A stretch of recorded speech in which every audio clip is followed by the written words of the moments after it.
So, can this cheap CD player massively improve your system? I think it can, and I'm going to tell you how and why, right at the end of this video, after my audio demonstration. Yes, audio.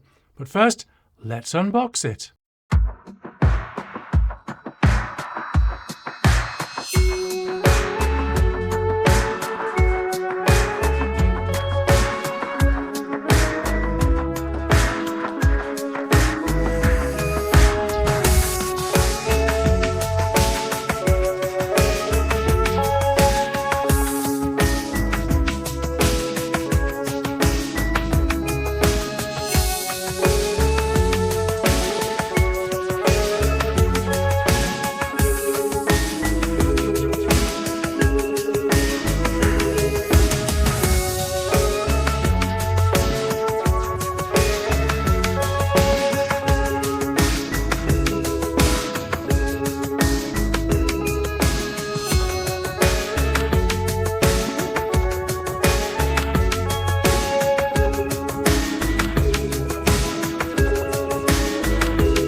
Let me put this into context. I called the S.M.S.L PL100 a cheap CD player.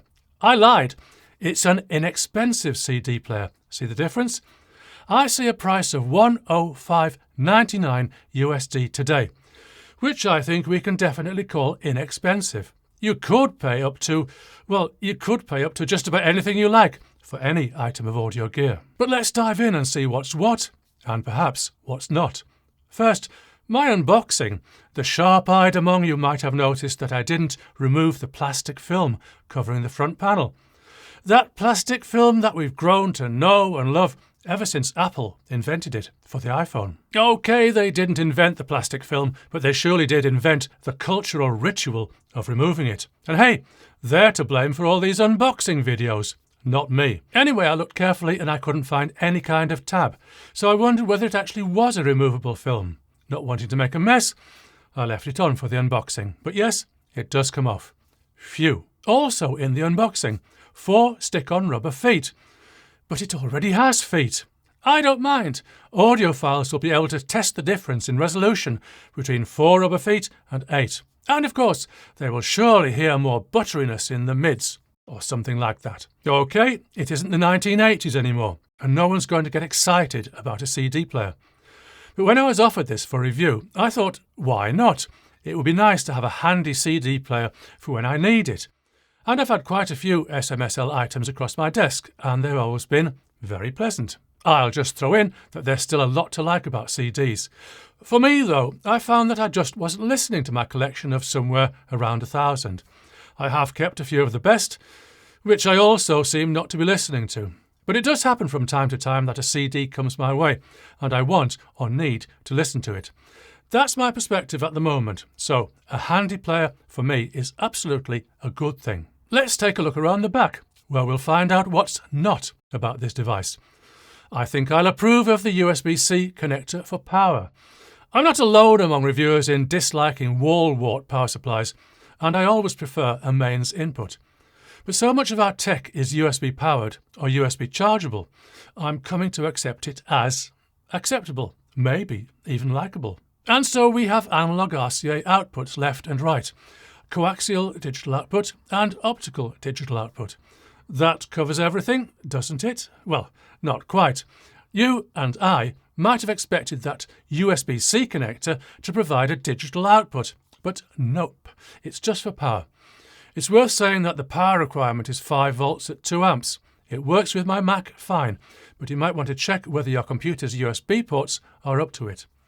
Or treat yourself to a linear power supply. An SR4 maybe. Someone surely will. What else is on the back? A headphone output. Where should it be? On the front. At least there is one. Talking about the front panel, come on! It's ugly. Or is it an intentional homage to 1980s design? I don't like it, but for the price of this player, maybe I don't mind it. On the front we have the expected range of controls. Stop and eject on one button, play, pause and power on one button, previous track or fast reverse, next track or fast forward. Volume down, volume up for the headphone output. Some of the combinations of functions are unusual to me, but they work fine once you're used to them. Whoever wrote the manual needs to look back at their work because there's a bit of an error. But that won't matter because the print's too small to read. If you want shuffle or repeat, you can get them with the remote. The display may be small, but it's nice and clear and tells me everything I need to know. I don't have any discs that are CD text, but there's no mention of it in the publicity material or manual, so I'm guessing that's a no. It bothers me not. Going back to the buttons, again I'm going to carp that the graphics are too hard to read without strong reading glasses. I know I've said this before, but hi-fi enthusiasts and audiophiles are mostly old men, and a few old women. I know this from my YouTube stats. We need large print. One important aspect of performance is, of course, whether the headphone output is adequate. 60 milliwatts as specified isn't a lot as compared to some headphone amplifiers. And of course it's always better to have power in reserve. I found the volume loud enough with excess available in my 32 ohm headphones. But you don't want me to get all subjective about the sound quality, do you? You want to hear what the PL100 sounds like. I can help. What I have here is a 32-year-old CD by some guy called David Mellor that says on the back, play once, only in a darkened room. What a load of The music is quite exotic, but possibly not as irritating as my irritating unboxing music. I'm going to play you a clip from the CD and compare it with a computer rip. Yes, I know, it would maybe be better to compare it with the original master. But that's on a U-matic tape, which is what we used in the olden days. But that disappeared years ago in the midst of time. I think the comparison between the PL100 and the RIP will tell us at least something, whether there is an audible difference or if there is not. I'll leave it up to you to interpret the results. I'll link a wave version of the test in the description. I'm going to use the analog outputs of the PL100 because I think it tests more of its abilities than the digital outputs, which clearly don't have to go through the unit's DAC, which, just a quick by the way, makes me think that some high-thinking audiophiles may want to use the PL100 as a transport. Thoughts on that? OK, here we go.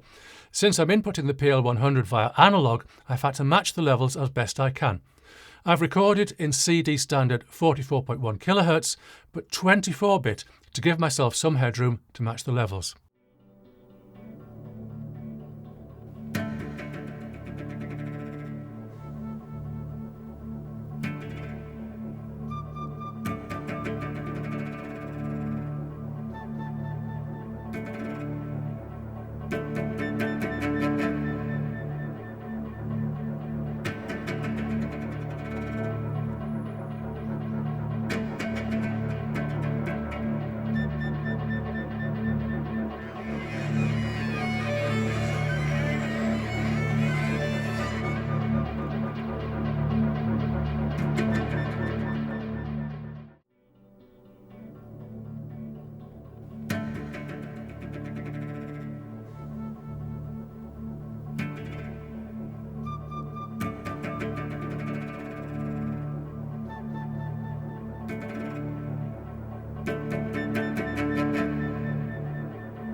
I'm going to let you interpret the results. What I can say is that if I zoom in on the waveforms, they are slightly but visibly different. Lots of things, and the older I get, there seem to be more things that I don't know. But right here, right now, what I don't know for sure is whether the PL100 supports gapless playback. I don't have many CDs since my apocalyptic clear-out some years ago, and I'd be straining my memory to recall which CDs had consecutive tracks without a gap. Now, if only I had kept any version of Mendelssohn's Violin Concerto. Anyway, according to common knowledge, i.e. the internet, gapless playback is supported. Something else I don't know is whether pre-emphasis is supported, or rather de-emphasis, which is what the player has to do. This was a thing in the really olden days, when analog to digital converters could be easily audibly bad. So pre-emphasis makes noise less apparent by boosting high frequencies before conversion, then dropping them back again on playback. I know this well because one of my portable DAT recorders used pre-emphasis, and it was still noisy. Thank heavens for the 21st century. Anyway, I can find no official document that covers either gapless playback or pre-emphasis. Well, I'll let you judge the sound quality from what you've heard, and don't forget the link to the WAV files in the description. Other than that, it works, and it's handy, which is pretty much what I want in a CD player these days. Oh yes, going back to the title of my video. Can this cheap CD player massively improve your system? Well, it can. If you're starting out and you don't have any kind of system other than your mono phone speaker and a couple of eBay earbuds yet.